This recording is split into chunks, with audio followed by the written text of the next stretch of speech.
Black gold, also known as oil. Few of William Knox D'Arcy's classmates at London's prestigious Westminster School can have thought that he would go on to have a prominent role in reshaping the world, especially when he did not arrive back for the start of term in September of 1866. William's father had been caught up in some unsavory business in Devon that led to him being declared bankrupt and deciding to move with his family to start a new life in the quiet town of Rockhampton in Queen's Island, Australia. His teenage son got on with his studies quietly and diligently enough, qualifying as a lawyer and in due course setting up his own practice. He made a comfortable living and became an upstanding member of the local community, serving on the committee of the Rockhampton Jockey Club and indulging a love for shooting whenever time permitted. In 1882, William had a stroke of fortune. Three brothers named Morgan had been looking to exploit what they thought was a potentially large gold find at Ironstone Mountain, just over 20 miles away from Rockhampton. In search of investment to help them establish a mining operation, they turned to the local bank manager, who in turn pointed them in the direction of William Knox D'Arcy. Intrigued by the possibility of a good return on his capital, Knox D'Arcy formed a syndicate with the bank manager and another mutual friend and invested in the Morgan Brothers scheme. As with all mining operations at their outset, a cool head was needed as an alarming amount of cash was swallowed up in the search for a jackpot. The Morgan brothers soon lost their nerve, routed by the rate at which their funds were being expended, and sold their interest to the three partners. They sold at just the wrong moment. The gold deposits at what had been renamed Mount Morgan turned out to be among the richest in all of history. Shares that had been sold in the business shot up 2,000-fold in value, while over a 10-year period the return on the investment was 200,000%. Knox D'Arcy, who controlled more shares than his partners and over a third of the business, went from being a small-town lawyer in Australia to one of the richest men in the entire world. It was not long before he packed up in Australia and headed for England in triumph. He bought a magnificent townhouse at 42 Grosvenor Square and a suitable grand estate at Stanmore Hall, just outside London, which he had remodeled and decorated with the finest furnishing money could buy, hiring Morris and Company, the firm set up by William Morris, to take care of the interiors. He commissioned a set of tapestries from Edward Brune-Jones that took 4 years to weave, such was their quality. Entirely appropriately, they celebrated the quest for the Holy Grail, a suitable cipher for the discovery of incalculable treasure. Knox D'Arcy knew how to live the good life, renting a fine shooting estate in Norfolk and taking a box by the finishing post at the Epsom races. 2 drawings in the National Portrait Gallery capture his character perfectly.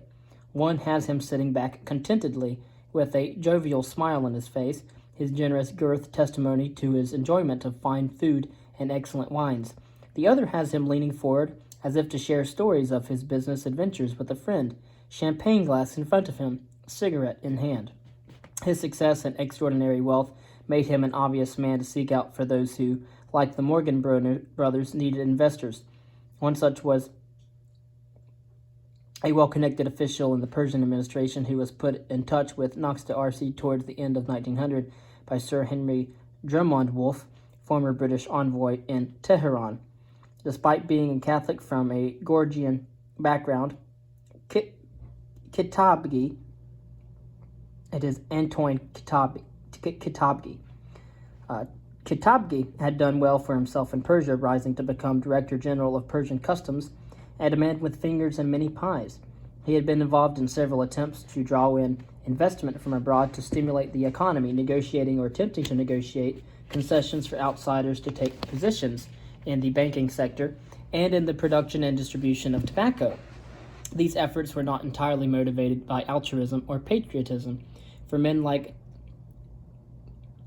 Kitabgi realized that they could parlay their connections into lucrative rewards if and when deals were agreed. Their line of business was opening doors in return for money.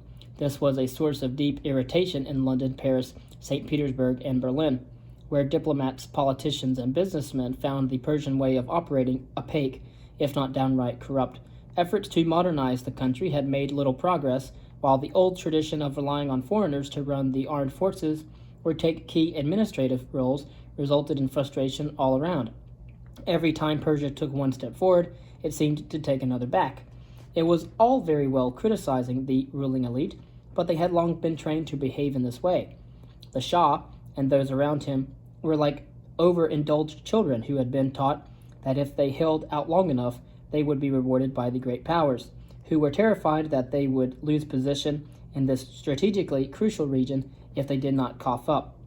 When Shah Mozaffar ad-Din was not invested with the Order of the Garter during his visit to England in 1902 and refused to accept any lesser honor, he left the country, making it clear he was very unhappy.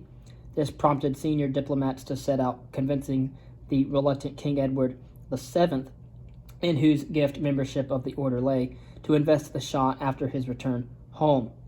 Even then, there were mishaps with this terrible subject when it was discovered that the Shah did not possess knee breeches, which were deemed essential to the investiture, until one resourceful diplomat discovered a precedent where a previous recipient had received the honor wearing trousers.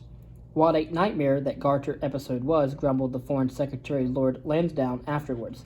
And in fact, while the bribery that went hand in hand with getting anything done in Persia seemed vulgar, in many ways the Persians who scuttled back and forth through the corridors of power and the great financial centers of Europe in the late 19th and early 20th century were not dissimilar to the Sogdian traders of antiquity who traveled over long distances to do business, or the Armenians and Jews who played the same role in the early modern period.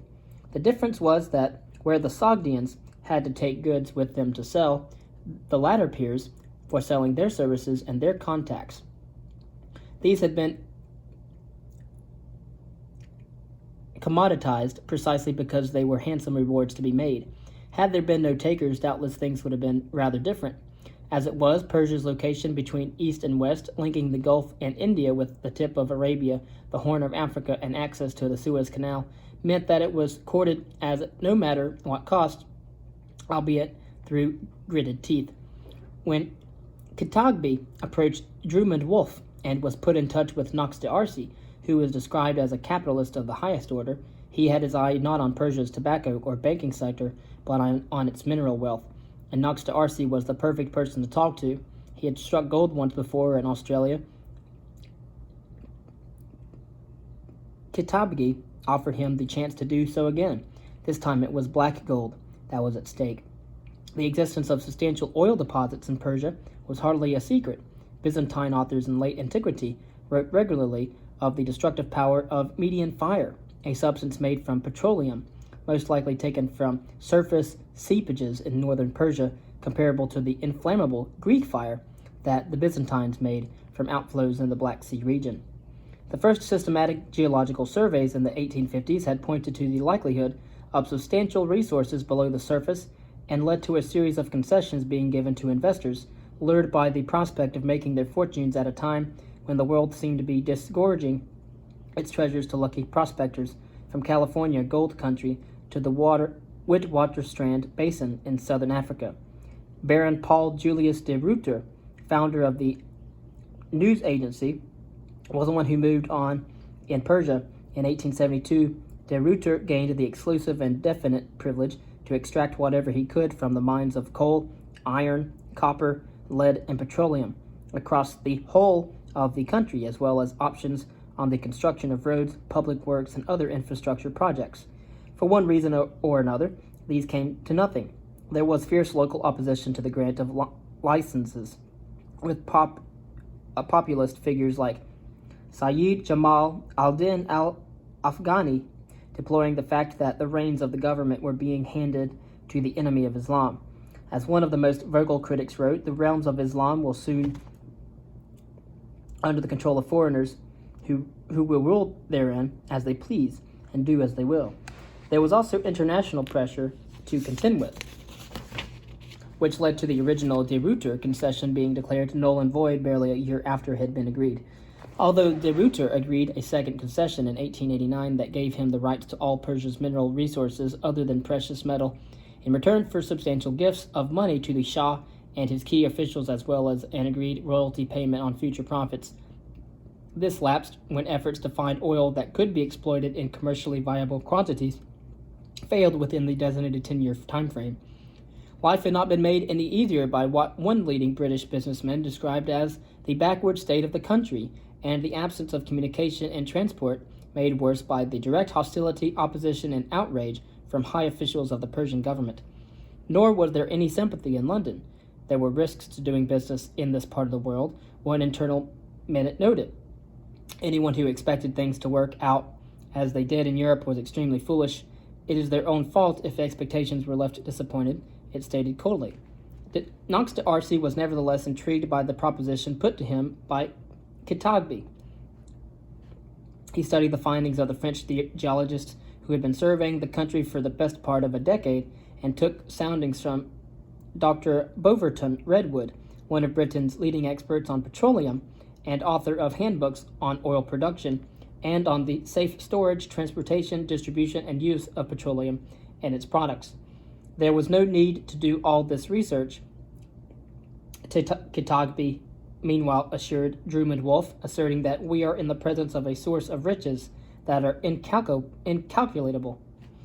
Knox d'Arcy was interested enough by what he read and heard to strike a deal with those whose help he would be needed to win a concession from the Shah, namely Eduard Kott, who had served as de Ruyter's agent and was therefore a familiar face in Persian circles, and Kitabgi himself, while Drummond Wolff was also promised a reward further down the line should the project be successful.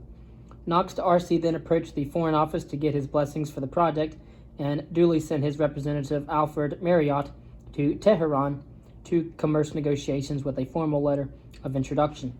While the letter itself had little intrinsic value, requesting simply that the bearer be offered whatever assistance he may require, a world where signals could easily be misread, the signature of a foreign secretary was a powerful tool, suggesting that the British government stood behind Knox d'Arcy's initiative.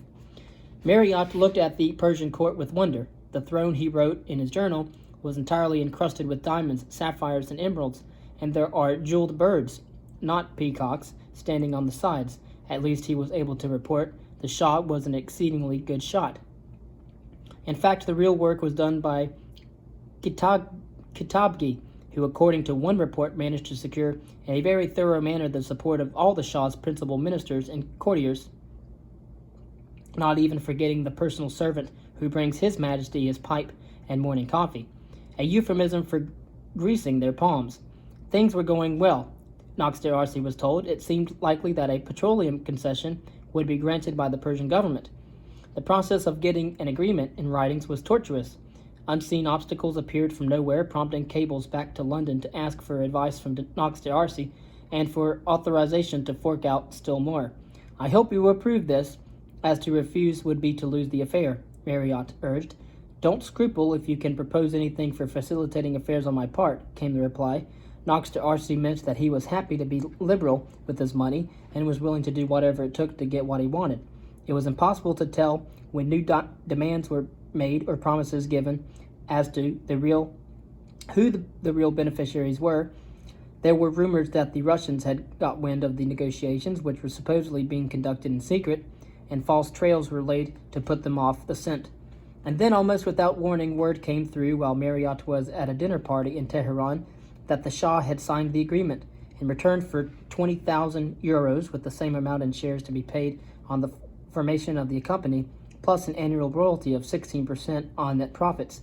Knox d'Arcy, described in the formalities as a man of independent means residing in London at number 42 Grosvenor Square, was granted sweeping rights. He was awarded a special and exclusive privilege to search for, obtain, exploit, develop, render suitable for trade, carry away and sell natural gas, petroleum, asphalt, and azokarite throughout the whole extent of the Persian Empire for a term of 60 years. In addition, he received the exclusive right of laying pipelines, establishing storage facilities, refineries, stations, and pump services.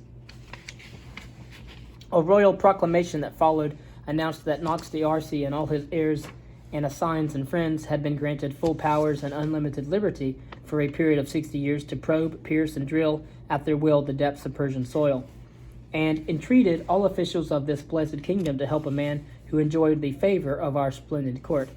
He had been handed the keys to the kingdom. The question was whether he could now find the lock. Experienced observers in Tehran were not convinced, even if petroleum is discovered, as their agents believe will be the case, noted Sir Arthur Hardine, Britain's representative to Persia. Major challenges lay ahead. It was worth remembering, he went on, that the soil of Persia, whether it contains oil or not, has been strewn of late years with wrecks of so many hopeful schemes of commercial and political regeneration that it would be rash to predict the future of this latest venture. Perhaps the Shah, too, was gambling that little would come of the affair, and that he could simply help himself to upfront payments as he had done in the past. It was certainly true that the economic situation in Persia at this time was dire. The government was facing a major budgetary shortfall, producing a precarious and worrying deficit, with the result that it was worth cutting corners to get money from Naxti-Arsi's deep pockets.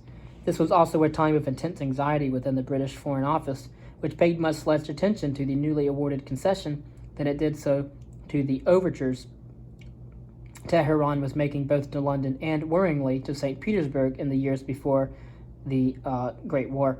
Russians reacted badly to news of the Knox concession. As it was, they had almost managed to derail the award when the Shah received a personal telegram from the Tsar urging him not to proceed. Naxti-Arsi had been sufficiently worried that the Russian noses would be put out of joint by the agreement that he had directed that rights in the northern provinces be specifically excluded so as to give no umbrage to Persia's powerful northern neighbor.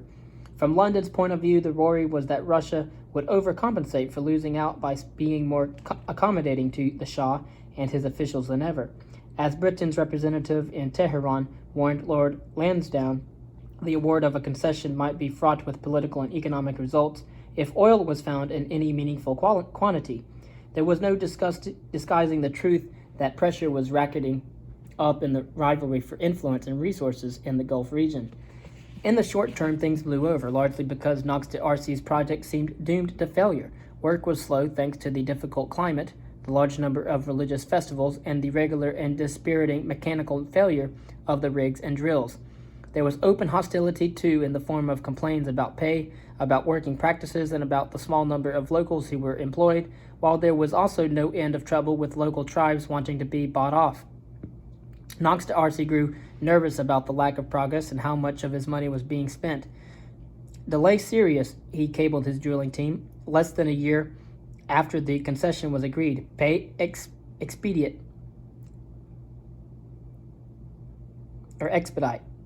A week later, he sent another dispatch. "Have you free access to wells?" he asked his chief engineer in despair.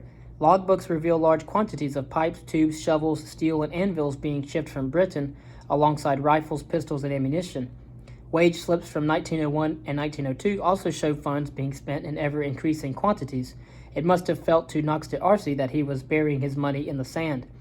If he was anxious, then so too were his bankers at Lloyd's, who became increasingly perturbed about the size of the overdraft of a man they had assumed had limitless funds at his disposal.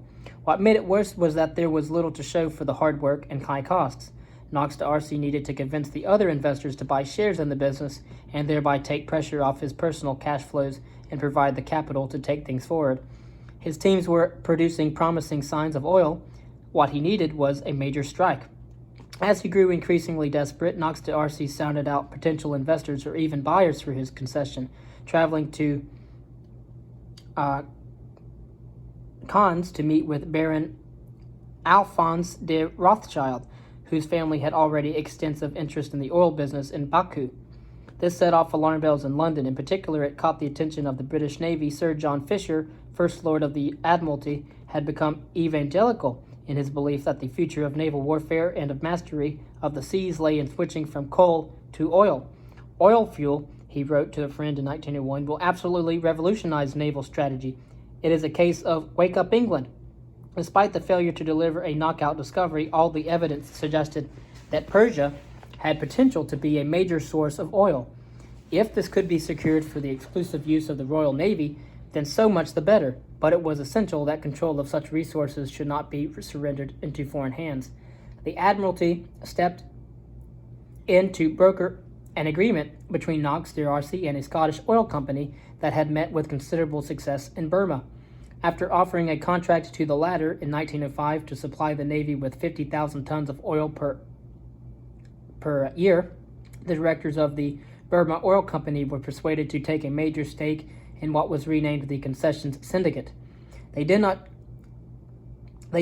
did so not out of patriotic duty, but because it was a sensible diversification strategy, and because their track record also enabled them to raise more capital. Although this allowed Knox D'Arcy to breathe a sigh of relief, writing that the terms he had achieved were better than I could have obtained from any other company, there was still no guarantee of success, as the ever-skeptical British diplomatic representative in Tehran noted dryly in his reports home. Finding oil was one problem, handling persistent attempts at blackmail was another.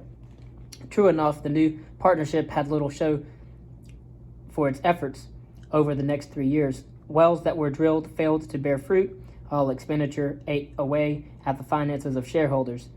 By the spring of 1908, the directors of the Burma Oil Company were openly talking about pulling out of Persia altogether. On the 14th of May, 1908, they sent word to George Reynolds, leader of the operations in the field, and a man described by one of those who worked with him as a single-minded, determined, and made of solid British oak, to prepare to abandon operations. He was instructed to drill 2 wells that had been established at Masjid Suleiman to a depth of 1,600 feet. If no oil was found, he should abandon operations, close down, and bring back as much of the plant as possible, and ship it to Burma, where it would prove more useful. As the letter made its way through the post houses of Europe and the Levant and on to Persia, Reynolds carried on with his job, unaware of how close he was to being shut down. His team kept drilling, forcing a way through rock so hard that it forced the drill bit loose. The bit was lost in the hole for several days as the clock was ticking down. It was finally recovered and reattached. On the 22nd day of May at 4 in the morning, they hit the mother lode, striking oil and sending black gold shooting high into the air. It was a huge find.